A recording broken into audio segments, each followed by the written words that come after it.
Hello and welcome to an update to the Crytek vs Star Citizen lawsuit, where it looks like things may be drawing to an actual conclusion now, and CIG's lawyers certainly know how to throw in a bit of showmanship, pizzazz and drama.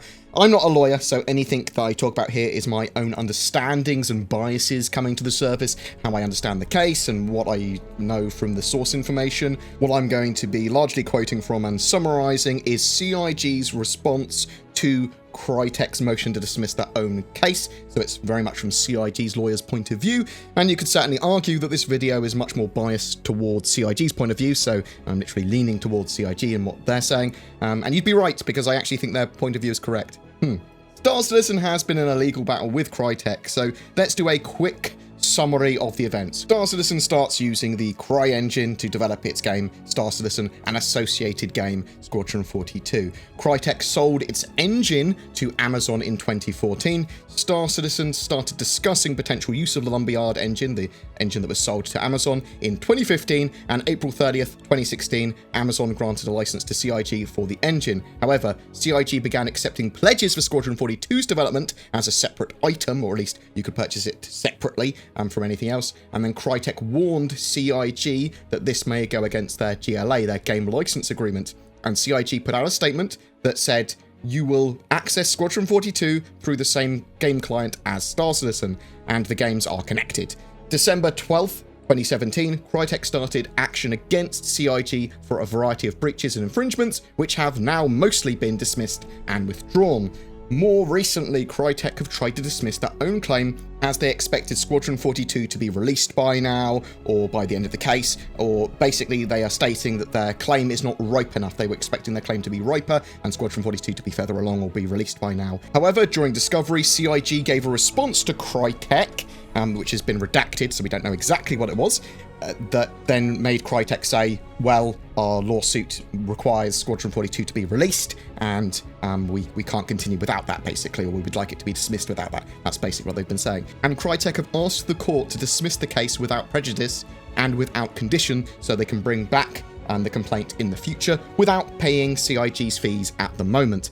Also, Crytek have made some lofty claims that CIG had admitted that they had not switched to the Lumberyard Engine, and that was against their GLA and all this sort of stuff. So there was an analysis of Crytek's motion to dismiss on Reddit. Star Citizen lawsuit takes an unexpected turn, and Squadron 42 release info. That was incredibly biased towards Crytek's point of view, and some other media sites reported directly on that post, stating a lot of it as fact, saying things like CIG had been proven to still be using the CryEngine and that it hadn't switched over to Lumberyard. The thread contains statements like information below that CIG lied about switching to Lumberyard. I would be worried if I prepaid for Squadron 42, and it was implying that Squadron 42 may be years away, which is a possibility. Let's get that right. We don't know when Squadron 42 is going to be released. There's a feature-complete beta currently planned on the roadmap for Q3 2020. That might be delayed heavily, or even if it was feature-complete beta, CIG could sit on it for years if they wanted to. However, if CIG's responses are to be believed, then that Reddit post and Crytek's original motion to dismiss, there's quite a lot of work of fiction in there. Star Citizen's lawyers have responded to Crytek's motion to dismiss with a very comical, dramatic showpiece when it comes to their statement. And I thought it was fake when I first read it, but when I read it again in the morning, I went, this action should have never been brought. Dismissal is long overdue and proper. What would not be proper is dismissing the action without prejudice, without conditions. So without prejudice literally just means they can bring the case back. If it's with prejudice, then it's the case is dismissed and you can't bring that same case back. Crytek launched and maintained this attention-seeking action irresponsibly from the outset. In Year 3, the case docket is littered with the detritus of reckless Crytek allegations subject to fee shifting, thrown out as a matter of law, or dropped under pressure. These caused enormous unnecessary expense. Crytek scrambles for its parachute as the March summary judgment and June trial schedule brought final reckoning ever nearer. All of the factors applicable to the court's discretion cry out for the action's dismissal with prejudice. At the very least, the court should dismiss Crytek's credit claims with prejudice and order that the security bond be released to CIG. So that's a security bond for $500,000. Now, this part is absolutely amazing, or at least quite sillily written, and not really something that I would typically see written to a judge, in my opinion, but let's go through with it anyway. Crytek should not be allowed to aim its car at CIG's storefront window, stomp the accelerator, smash through, do donuts for years, and then back out and drive away to maybe circle around and crash CIG again another day. Crytek richly deserves having its keys taken away for all time, so that CIG can conduct responsible business without further interference from Crytek or its series of lawyers. The security bond, which the court has generously limited in size so Crytek could make it to the end of the case, it now flees, would barely cover a portion of the wreckage. The proper ending is the action's dismissal with prejudice. Any other dismissal should end with the bond being paid over to CIG. But there is actually some other interesting bits than points that CIG make later on. So basically CIG go on to say that they are using a different engine licensed under Amazon, but it also appears that CIG are licensed to use the CryEngine under that same Amazon license. There was an email between Amazon and Crytek that was given to CIG in discovery. Crytek sent Amazon the email. As you might know, we're in a legal dispute with CIG. One main point of this dispute is that CIG, in our opinion, does not have a sufficient license in the CryEngine, at least for the development and exploitation of Squadron 42. Originally, it was Cloud Imperium Games' position, in our understanding, that they don't need such a license since they have a license of Lumberyard, which covers Squadron 42. They now seem to have modified that argument and claim that they also have a license in the CryEngine itself, which was granted by Amazon. Since this claim deviates from CIG's original argument and might potentially have quite some influence on our evaluation of the legal situation, we would like to ask you whether you can confirm that Amazon licensed the CryEngine itself directly to CIG. Amazon responds, normally we wouldn't discuss a customer relationship. Those relationships are confidential and we take that very seriously. However, given the circumstances, we have asked CIG for authorization to share and they have given approval. We can confirm that yes, Amazon did license Lumberyard to CIG in 2016 and we included the CryEngine, what you licensed to us, as part of that license to CIG. To exactly what extent that means is not fully clear to me. But it sort of like suggests that CryEngine is allowed to be used by Amazon for engineering purposes or to build their engine or whatever, and they were allowed to license that out to other people using the Lumberyard engine as well. They were allowed to authorize use of the CryEngine. Exactly what versions and everything, again, not 100% clear. That isn't just CIG moving over to another engine though. It sounds like that could cover any other errant CryEngine code that may be in Star Citizen or Squadron 42 still. This sounds like it could very well cover any Crytek CryEngine code, any non-Lumberyard code, based on what Crytek had given to Amazon, what they had said to them. If Amazon are allowed to freely use CryEngine of any variety, of any flavour, then CIG are entirely covered under all circumstances, it seems.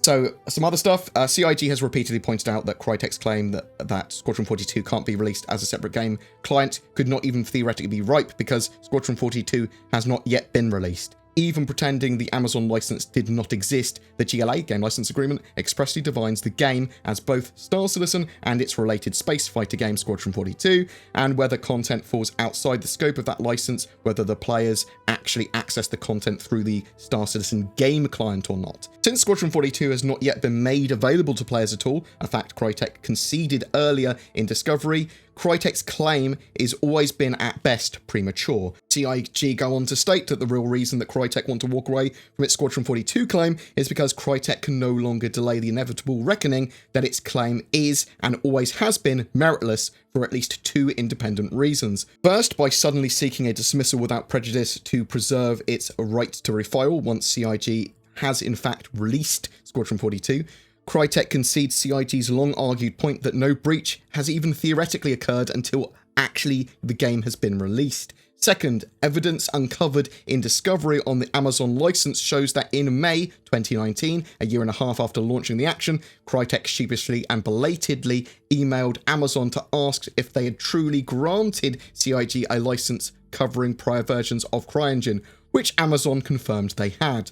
Throughout this case, Crytek has sacrificed legal sufficiency for outlandish allegations designed to ignite incendiary publicity.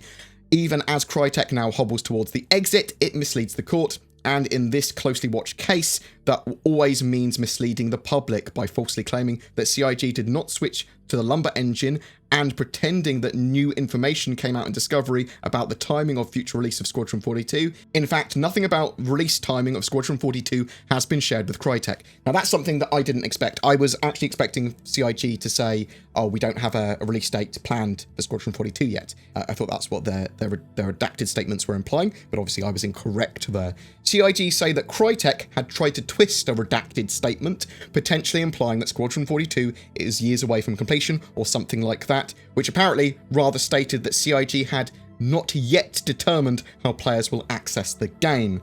Moreover, to the GLA, the game license agreement, after entering into a license agreement with Amazon, CIG took multiple steps to ensure that it was developing Star Citizen and Squadron 42 under the Amazon Lumberyard license and not the Crytek GLA.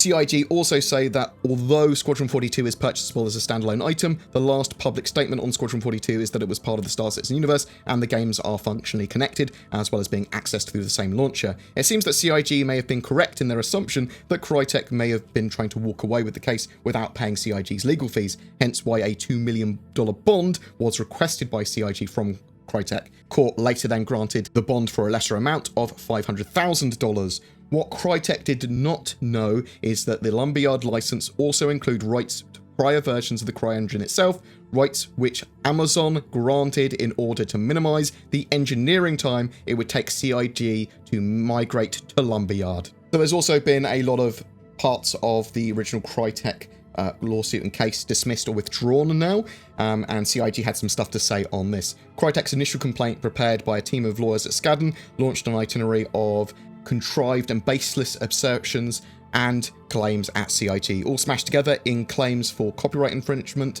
and breach of contract. Crytek's meritless lawsuit was designed to inflict upon CIG maximum damage and unnecessary escalation of legal expense through reputational attack and scorched earth litigation tactics. CIG has spent more than 2 years successfully beating back Crytek's claims. Crytek has achieved none of its litigation objectives. CIG say that they've disposed of all but 2 of Crytek's claims now, so what has been withdrawn or dismissed? According to CIG, Crytek falsely accusing CIG's co-founder and general counsel of a conflict of interest that he did not resolve.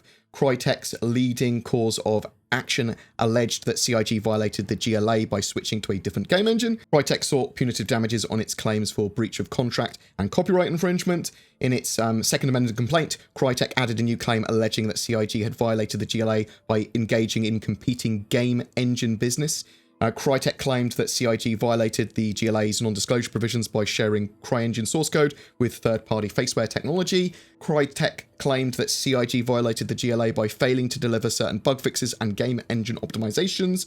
And Crytek claimed that CIG violated the GLA by posting snippets of CryEngine code in the video series Bug Smashers. So all of those have been dismissed or withdrawn in some way. According to CIG, there's now only 2 of Crytek's claims remaining, the major one being that Squadron 42's development and sale of it as a standalone game breached the game license agreement and infringed Crytek's copyright. As Squadron 42 is not released and none of it's been made playable to the public, they cannot be in breach, is basically what CIG is saying. Also, they've moved engines, so they can sort of do what they want, and they're licensed by that engine to use CryEngine even. The other claim, I believe, by Crytek that remains is the credits claim, so that the credits should still be there for Crytek in the Star Citizen Alpha currently. In regards to settlement and dismissal talks, and CIG and Crytek sort of like communicating with each other via their lawyers, Crytek have apparently refused to move from their existing position and have not been willing to fairly settle. CIG was willing to discuss these conditions in a negotiation of the dismissal without prejudice.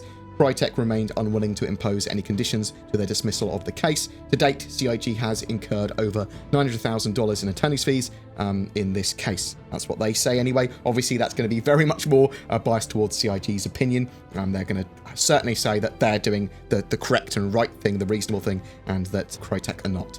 CIG basically say that the case should be dismissed with prejudice so that Crytek can't bring it back, and that Crytek should pay CIG's fees. That, in fact, is the lion's share of the document. It goes over a load of why they should be given the money and why it should be dismissed and the legal precedent for that. But even if any future litigation occurs, they have incurred over $500,000 worth of legal fees that are useless to any future litigation. Even if the case is dismissed or withdrawn or whatever, they want to be paid that. That's what CIG is saying. So CIG go on to say that Crytek are seeking to avoid a near-certain adverse ruling. And that was quite a huge legal document dump to summarise. And as I said on my last video covering this, in my opinion, assuming CIG's accuracy of statements, Crytek's case is not even weak now. It's evaporated and pretty much demolished, with Crytek trying to have their own case dismissed to potentially avoid a weak or losing position.